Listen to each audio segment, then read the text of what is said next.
hop on and do another one, just for fun, just to say hi and everything. So let me turn off the fan so people can hear me. Alexa, turn off the Madison fan. Okay. There we go. Um, should have done that in the first place.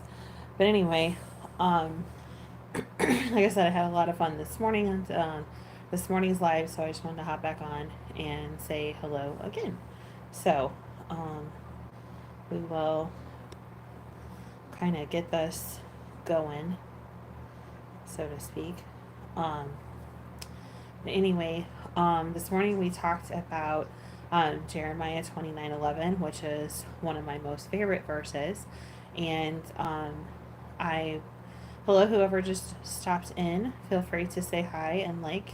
I'd love to talk to you. So, anyway, I thought I would continue um, kind of with that thought of what Jeremiah 29:11 is. And if you're not familiar with that verse, um,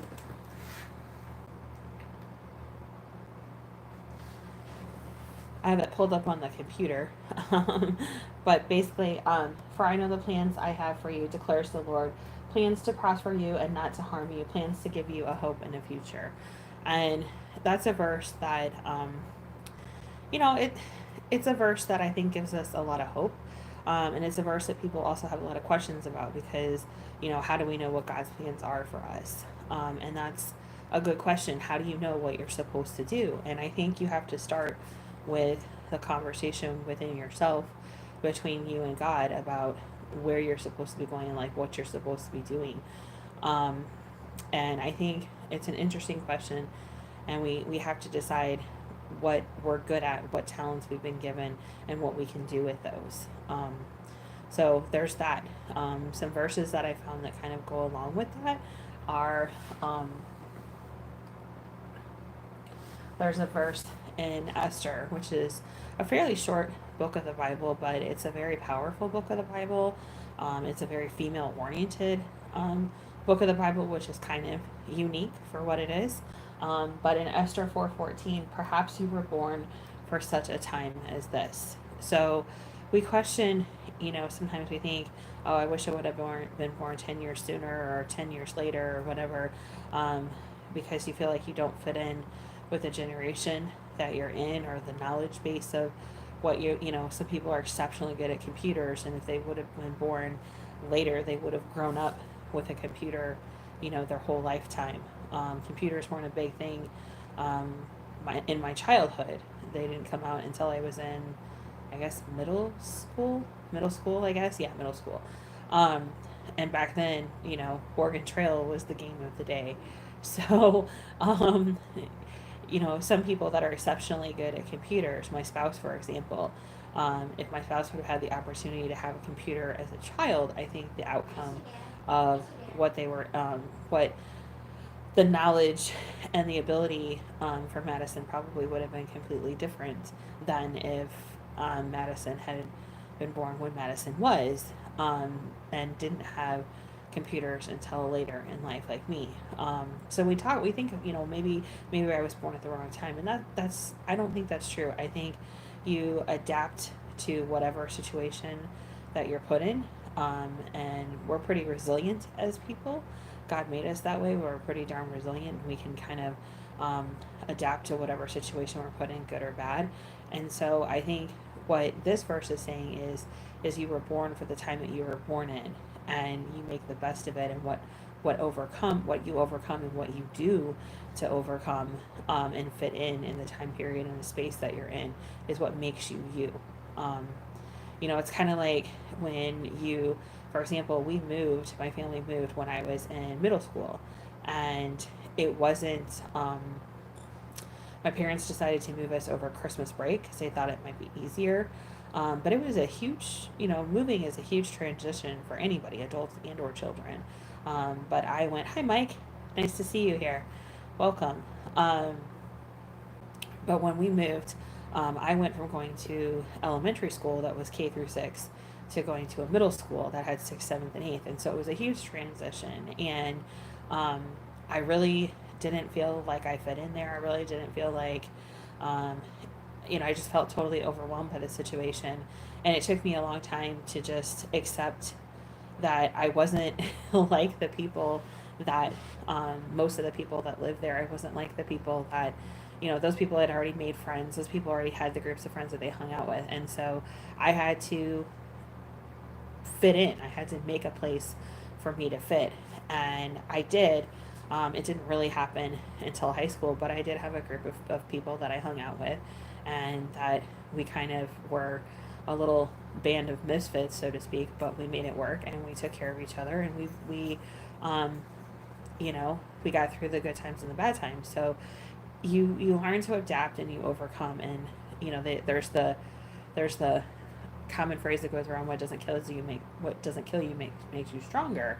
And Mike, yeah, so you know what that's like, of not being able to fit in, having to make yourself fit in.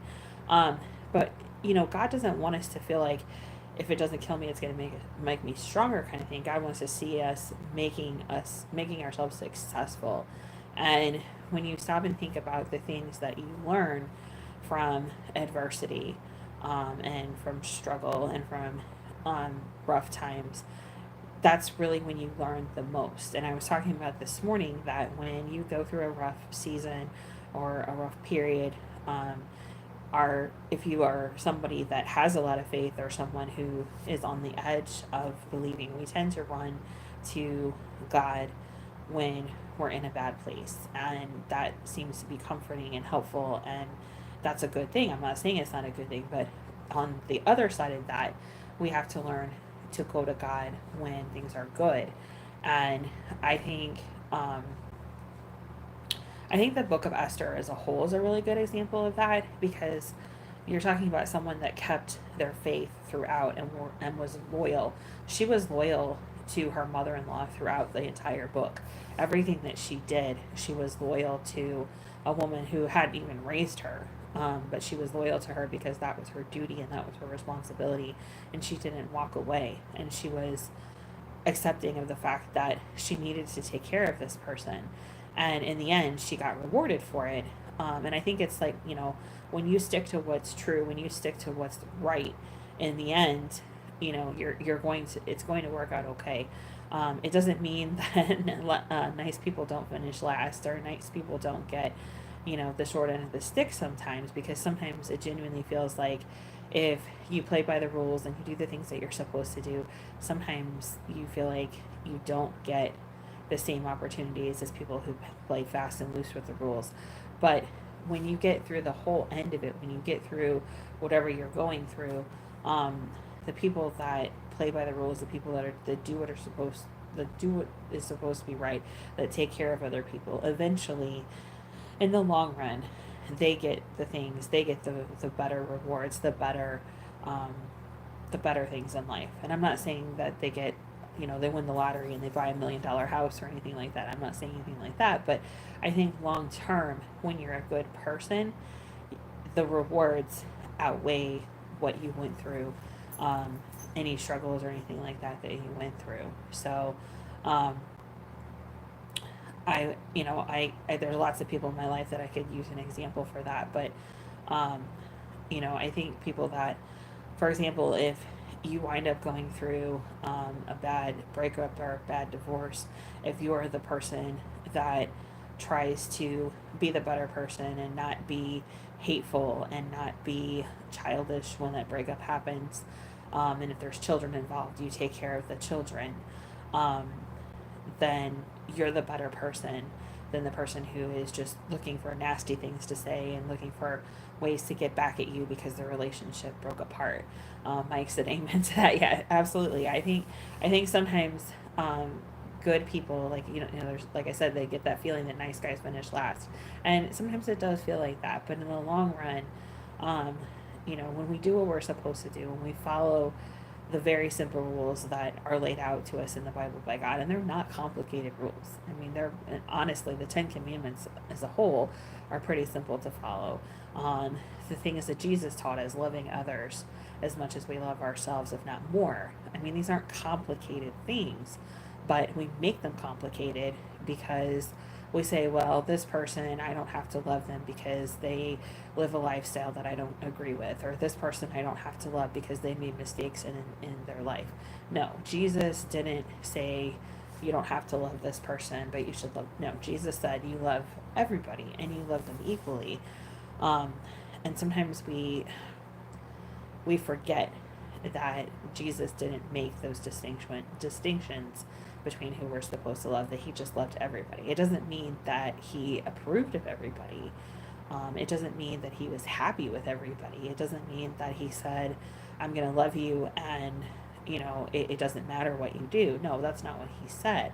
You take the example of when the money changers were in the temple and Jesus went in there and raised holy heck and was flipping over tables and was really angry. And it's one of the few times that you see Jesus just like lose it. And he was really mad and was yelling at these people and telling them that they were bad people for what they were doing, that they were turning his father's temple into something that it wasn't supposed to be. And you see moments of anger in Jesus that you hadn't seen before. But at the same time, he wasn't telling them that they were bad people for being people. He wasn't telling them that he hated them. He told them that he didn't like what they were doing, not that he hated them as people. And sometimes that's a mistake that we make is we think, well, that person doesn't live by the same set of rules that I do, so I don't have to agree with them and therefore I don't have to like them. Well, no, that's not, there's lots of people that do things that we don't like. There's people that make us mad for silly reasons. Tonight, for example, I let somebody get me mad because I was sitting in line at the drive-through, and it has one of those drive-throughs where you merge, and the person in front of me decided to get cute because the lane on the right of us was moving faster, so they tried to back up and they almost hit my car, which upset me because I don't want anybody hitting, especially because it wasn't even my car. It was Madison's car that I was in. I didn't want them to hit Madison's car. I wouldn't want them to hit my car either. But so they try to, they back up, they act silly, they get in the other lane, and then they proceeded to cut me off again. When the merge happened, it wasn't their turn to go. They cut me off again, and when it came down to it, they didn't gain anything out of it because they wound up having to get parked while my food and the person behind me, who they also cut off's food, was already ready. And, part of me kind of gloated about that. And I felt really bad about it when I stopped and thought about it. I was like, was it worth it to gloat about that? No. And we do childish things like that. And I'm telling you this because I'm not perfect. I'm not somebody that doesn't have bad thoughts about things. I've said things to people or about people that aren't respectful, that aren't nice. Madison will tell you I don't fight fair. I say really nasty things when I get upset. It's been a while since we've had a really bad fight, thank goodness. And I would say 90% of that is because Madison's the better person. But I I try really hard to work on my anger, and I try really hard to work on, for example, like the issue in the drive-through. Like I should have just let it go. They didn't hit my car. Who cares? It's just freaking Chick-fil-A. Who cares? Let's go on with life. But at the same time, there's still that um, part of me that says no, that person was wrong, and that person deserves to you know be laughed at or whatever.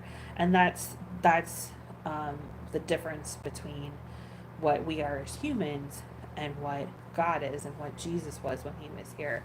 Mike says, anger for silly reasons may often happen, but reminiscing tonight with ripe berries tomorrow's child reminded me of how love truly heals. And that's true. That's one of the things that Jesus taught us is that love overcomes a lot. And if we would just stop, if I would have just stopped and thought, why do I care that this person cut me off? What difference does it make? I'm still going to get the food that I paid for. I'm still going to get to go home. It doesn't matter. And in the grand scheme of things, I have dinner, I have a car to drive, I have a home to go to. What's the big deal? Um, but yeah, sometimes in the moment, we get so caught up in what's going on that we don't stop and think about what matters. You know, um, it's just like when, um, for example, um, because I work nights, I don't always get um, take a nap or, you know, lay in bed and chit chat with my spouse 7 nights a week because of the schedule that I work. And so on my days off, you know, it's nice when we can lay there and talk, or we can actually get some quality sleep together.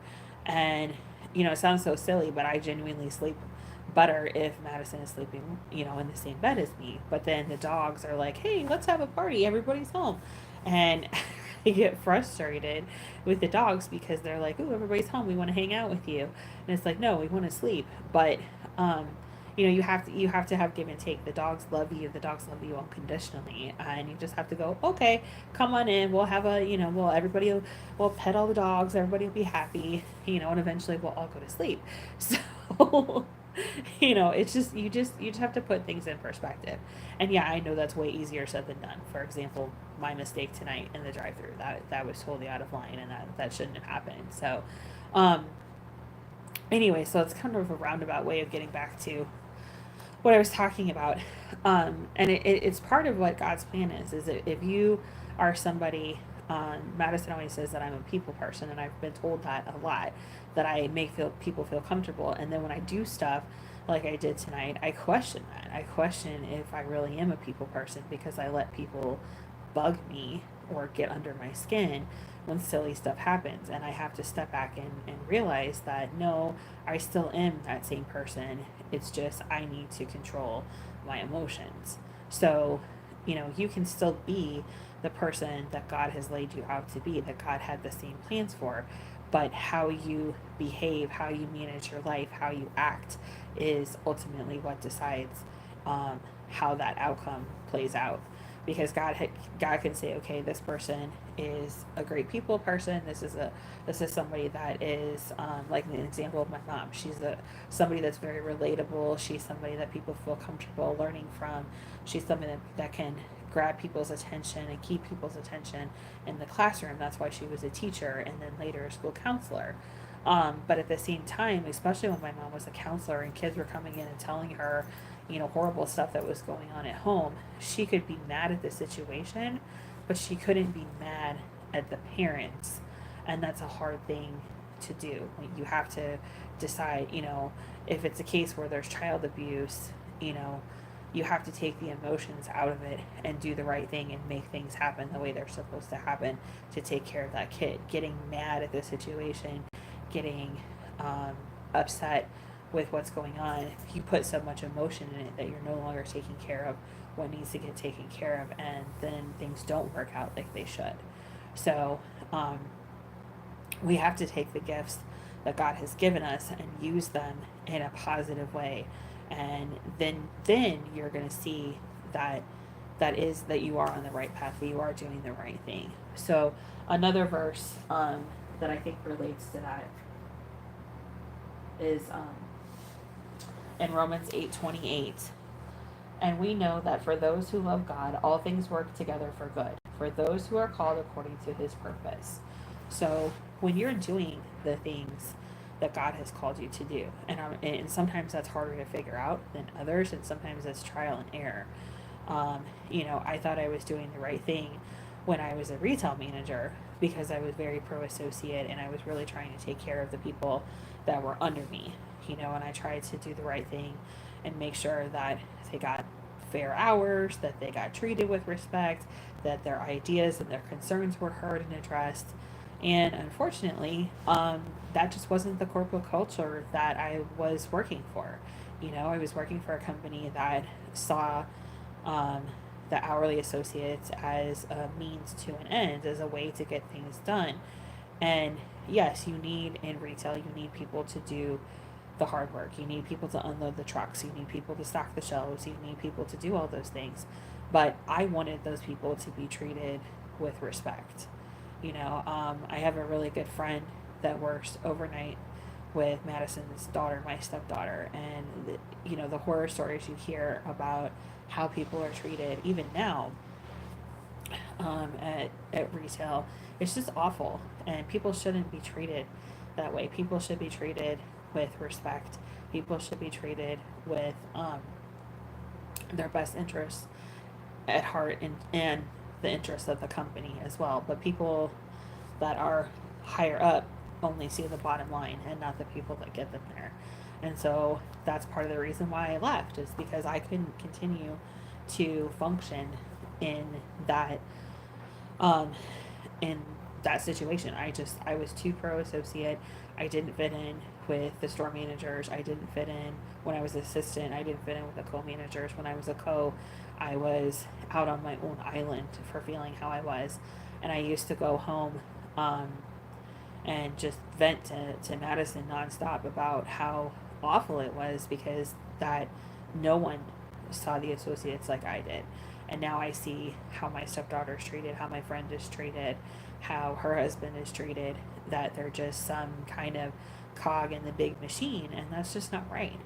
Those people are people. They have feelings. They have, you know, they have their own set of issues at home. They have their own lives outside of work, and that's not how they're treated.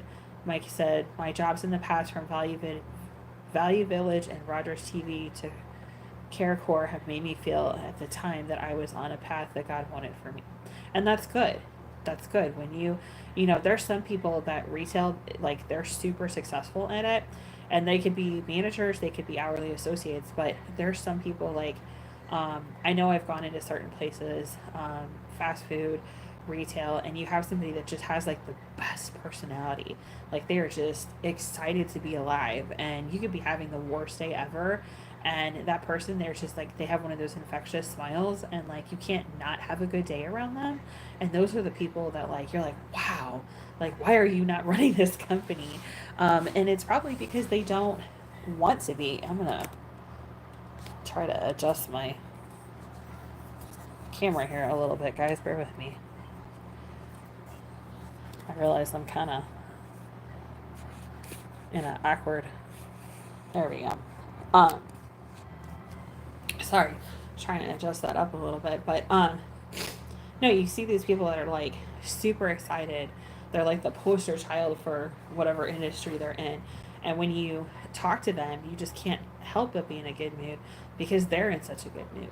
And Mike, I'm sure just from talking to you and seeing your videos, like, you're one of those people that people feel comfortable around you, people feel happy around you because you're that kind of person. And I applaud people like that, especially in industries like fast food and and retail, because that's hard work. It's kind of like when I look at when my spouse does training with people on their retail systems, like, I could not do that. One, because I don't understand it, and two, because when you're training somebody, especially on tech, if that person's not on the same level as you, like, you have to start from square one. And I just don't. You're welcome, Mike. You're very welcome. I just don't have the patience. I know I don't have the patience to train somebody from square one when the expectation is that they have some knowledge coming in. And Madison faces that a lot when um, there's training to be done and having to start completely fresh with these people. Like, that would just make me crazy. I mean, I think I could probably figure out how to deal with it, but it's not something I would want to do on the regular. Um, at my job, you get these guys that tell us when we hire them that they have 5 years or more of trucking experience, and then you talk to them about hours of service, and they're like, what, huh, what, I didn't know I couldn't do that, I didn't know I missed my break, I didn't. And it's like, how have you been driving a truck and you don't know that you have to take a break in 8 hours? But then I have to stop and think, well, maybe they worked at a smaller carrier, or they worked at one of these big carriers that has somebody, like, I know it's some of the big carriers, they have people that their whole entire job is literally to watch everyone in the fleet's hours of service. And when a driver is getting close to their break time, they'll call them or they'll message them and say, hey, you need to pull over, you got to take a break in 30 minutes, or hey, it's almost 15 minutes till your break time, are you going to pull over? And if someone's been micromanaged on their hours of service their whole driving career, no, they're not going to understand hours of service because no one's taught them. They knew what they needed to know to pass their CDL test, and then that didn't matter because someone took care of that for them. And so then I have to take the time to explain hours of service to someone that I assumed knew what hours of service were. And I have to step back and go, I can't be frustrated with that person because it's not their fault. There's a reason why they don't know those hours of service. I could be frustrated with the people that they worked for that held their hand, but if that was what their company standard was, well, then I really can't be frustrated with that. So we have to realize that um, even in our dream jobs or even in our dream situations, like I love making YouTube content, but at the same time, there's days where I'm just like, man, I would rather take a nap. I would rather go play with the dogs. I would rather go hang out with my spouse. And nope, I have got to get on it because I have 4 days off that I need to utilize. And when I don't, I pay a price for that. It means that I am trying to come home from work and record videos and edit them and try to get some sleep and still try to hang out with Madison and the dogs and everything else. And it doesn't work. It doesn't work well. So even when you're in the situation that you know you're supposed to be in, you're following the path that God has laid out for you. It's up to us to make sure that it works and that we're doing the things that we're supposed to do to stay on that path. And how do I personally do that? And how I if somebody asks me about it, like if we have a personal discussion about faith, like I tell them it comes down to prayer. It comes down to the conversation that you're having with God. And if you go to God and say, God, I love my job, or I love doing YouTube, or I love doing, Mike, get some rest. Thank you so much for stopping in. That really meant a lot. I'm so glad you were here tonight. So thank you. I will talk to you soon, buddy. See ya. Um, but it comes down to the work that you're willing to put in because God gives us the path to go down. God gives us the talent in those areas. So let's take an example of somebody that I follow on YouTube. Her name is Jersey Love Stuff, and she has a beautiful singing voice, and she does um, voice training. She's talked about there's somebody on YouTube that has designed a voice training program to help improve your singing. Um, when she sets up to do a live, she has the list of songs ready to go. She has the um, she knows the who wrote this song. She knows the credits that have to be given. So because of copyright reasons, she knows the history of the song. She has her whole set list that she's going to sing laid out. And then if there's any topics that she's going to talk about, she talks about that too. And she stays very on point, and her lives are great to watch because even though she interacts with everybody that's coming in and out and welcomes them in between her singing and thanks them for stopping in and answers questions that people may have, she doesn't get distracted by that, and she keeps going, and her lives flow so well. And she's sharing hi Bud Files, thanks for stopping in. You were here this morning too. Thank you. I appreciate that. Um, but she has her videos have a flow to them. Her lives have a flow to them, and she doesn't get distracted because she's sharing what she has been given a talent to share, and she stays focused on it and she works at it. Like I said, she does her voice training. She does her time preparing her live. She does her time preparing what she's going to sing, and she has a goal. She's a truck driver actually, which is really cool because that's cool for me. Not only is she my friend, but she's the fellow person in the industry, which is awesome. And it's so cool when I meet a female driver or a female in general in the trucking industry that just like, yay, girl power. But her goal is to become a professional singer, and so she works at it every single day. You know, she's talked about in some of her lives about thinking about what songs she likes and what she wants to learn and trying to sing like working on her voice so that she could match the voice that of the song of whoever wrote that she's singing. So there's lots and lots of work, but she works on the God-given talent that she has. Um, so we have to work on the gifts that we've been given. God gives us the gifts, but it's not like a free, you just have to go, oh, now I'm on the right path and everything's going to work out perfectly. It doesn't work like that. You have to put the effort into it too. It's just like when you get a puppy, or even better, when you get a rescue dog. For example, when I got Huxley, he was a mess. I'm not even going to lie. I love the little guy to death, but he was a mess. He had never been in a house. He had spent his whole life in a cage. He came from a puppy mill. So when he got out of that cage and was able to run around, I mean, that dude was a straight up mess. He went through this whole phase for a long time where he marked everything. And if you've ever had dogs that mark, I mean, they literally pee on everything because they're walking around, they go, this is mine, this is mine, this is mine, this is mine. And you're chasing them around, cleaning it up, trying to discipline them without breaking their hearts, because we didn't want to break his spirit, but at the same time, we didn't want him peeing on everything because he would pee on every single toy and he would pee on all the furniture and all this stuff. But he was doing what dogs do. And you have to work with them. You have to train them without breaking their spirit. You don't want to yell at them. You don't want to, break down who they are as a dog. You want to keep their little personality. But at the same time, they have to learn the rules of the house. Our corgi Sinbad was pretty much self-taught when it came to time to potty train him as a puppy. Now, when we got him, he was really, really sick. He had kennel cough that developed into pneumonia. We almost lost him. He was horribly sick. But as soon as he got better, he's a very smart boy, and he pretty much figured out potty training on his own. Huxley, totally different story, you know. But I think Huxley is a good example of, the work that has to be put in, because you don't want to put yourself where you're so worried and you're so disciplined and you're so strict about how things are that even when you're in the place that you're supposed to be, it's not fun anymore, it's not enjoyable anymore. But you don't want to be so lackadaisical about it that it's just like, forget it. And like when I first got into YouTube, I thought it was going to be so easy. Like I had no idea how much work you have to put into videos. If you go film something live, the editing that has to be done, if you're going to add any background music, the legality issues you face, if you're going to have, if you're going to be monotonized, there's rules about having kids' faces in videos and you have to fuzz them out.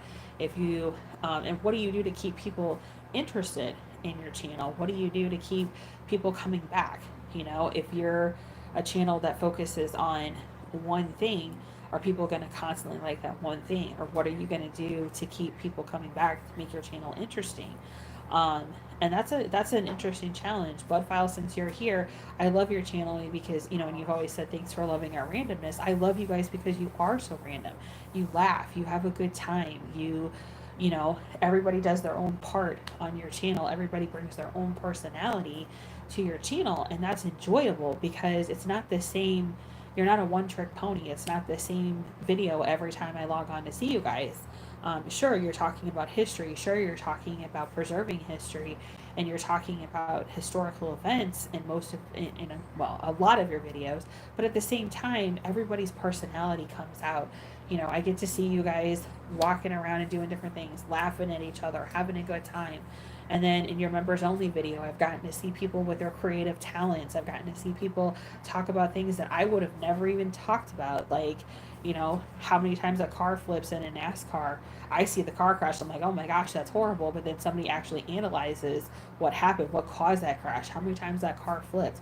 Like, I would never do that. And that's something that I watched that video and I was totally fascinated by it. So how do you keep people engaged? That's the fun thing about doing lives is it's random. I come on, this morning when I did my live, I had makeup on. I cared. Tonight, my hair is pulled back in a half-done ponytail. I don't have makeup on, and I'm okay with that. I'm okay with that. That's kind of the fun thing about live. And I came in with a plan to talk about something, and it's kind of wandered off like it does, and that's cool. When I sit down and do my ASMR videos, I have a plan. But when you're talking to yourself, which is what happens when you do an ASMR video, sometimes you kind of wander off in a different direction. When I sit down to do my faith talks, I try really hard to stay on topic because I think those are things that are important. Those are verses that when I sit down to do those faith talks, I have a whole list of verses that I want to go through. Like I have it's all laid out. These are the verses and this is what I want to talk about. But at the same time, I don't want a 45-minute video that nobody's going to want to listen to, that nobody's going to get anything out of, So it's a challenge, but it's something that I enjoy doing. I'm grateful that I have a spouse that's super smart about analytics and is super smart about picking up on things that I need to improve upon, things that I need to work harder on. For example, my live this morning, I had the camera down too low, so there was too much white space at the top, and when people were typing their comments, it was all over my face, so you couldn't see me. Well, okay, tonight I figured that out, corrected it, but I didn't know that. I didn't realize that when I was recording before. So it's things that you have to learn. And like I said, YouTube is enjoyable for me. YouTube, I think, is a path that I should be on because I'm getting to share my faith. But it's not like I can just lackadaisically come up here and do it and hope for the best, because that's not going to help the channel grow. That's not going to help get God's word out there. And that was my intention. I don't care if I have 10,000 subscribers or 10 subscribers if people are getting it out there. However, I've gotten to the point where I have enough subscribers that I can hit the algorithm. I can get reach out there that I couldn't get when I had 10 subscribers. So now the goal is, can I get out there? Can I get my voice heard? Can I have people tune into my channel because they want to? And so now there's that challenge, so that you just have to keep challenging yourself. God didn't God didn't say, here, I'm going to give you a path and now life is going to be easy. God said, I'm going to have plans for you that are going to make you successful. But at the same time, you have to work for those. You have to put the effort in. You have to be somebody that wants to do it, who wants to put the time in. And that's whether you're a teacher, whether you're a YouTube star like Mr. Beast. I mean, Mr. Beast lives in his freaking studio. I mean, that's his home, because that's what he does. He's passionate about YouTube. He wanted, when he was a teenager, he wanted to become the best YouTube star out there, and that's what he's done. And he lives in his studio. He works out in his studio. He does nothing but YouTube 7 days a week, basically 24 hours a day. And, when his videos drop, the whole world stops and everybody watches his videos because his videos are that freaking good. I'm never going to be Mr. Beast. I don't, I have a full-time job. I'm married. I don't have, I don't have the personality to be Mr. Beast, but I do have a personality and I do have the ability and I do have a supportive spouse that will allow me to grow enough as a YouTube channel so that I feel like I'm making progress. I'm getting the message out there that I want to get. So that's kind of the whole point, is if you're doing what you're supposed to be doing, do it well. Use the talents that God has given you and use them well and be successful at it and be happy at it. Because when you're doing what you're supposed to be doing, you can't help but be happy with it. When you're on the path that you're supposed to be on, it essentially is it is the right path, and you should be happy because you're on the right path. And you might not recognize it right away, because like I said this morning, my job in trucking, I love my job in trucking, but my passion project here on YouTube is what really gets me excited. Even though there are days that I don't necessarily want, oh my gosh, I'm gonna sneeze. Sorry.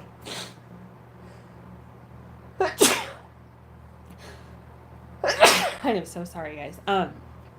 Anyway, even though there's days when I come home from work and I'm like, well, I'd rather go to bed, but I know I really have to edit video. And then once I sit down and I start editing, then I'm happy about it, and then I really get into it, and then I wind up not going to bed, but that's a whole other problem. But no, it's just you have to find where you are doing what you're supposed to be doing and putting the effort into it, and then you're going to get the satisfaction of knowing that you're doing the right thing. So, you're going to get led to, it's kind of like leading the horse to water, but you can't make them drink. God's going to get you there, but you have to do the work once you get there. You have to put the effort in. You have to put the passion into your passion project or into your job. If the path that you're supposed to be on is with your employment, you have to put the work in to be happy about it, to be successful at it, to ensure that you stay focused and that you don't do silly things like let your emotions, your negative emotions, your anger, your frustration get in the way of what you're doing to be successful. So that's all I really wanted to cover tonight. But if you're new to the channel and you dropped in, thank you. Thanks for dropping by. Thanks for hanging out. I am actually getting ready to go record some videos right now. So this is a mostly faith-based channel. And I also do some ASMR, and my dogs show up as well. And we do some random stuff talking about trucks. I have my new passion project on here is Trucking Tuesday. So if you're interested in what the world of truck driving is like, or you have questions about it, please check that out. Those videos drop at 6 p.m. Central USA time on Tuesday nights. And then we do dog videos on the weekends and faith videos every day and ASMR a couple of days a week. So once again, thanks for dropping by. Sincerely appreciate you guys, and we'll do it live again very, very soon. I'll talk to you guys later. Take care.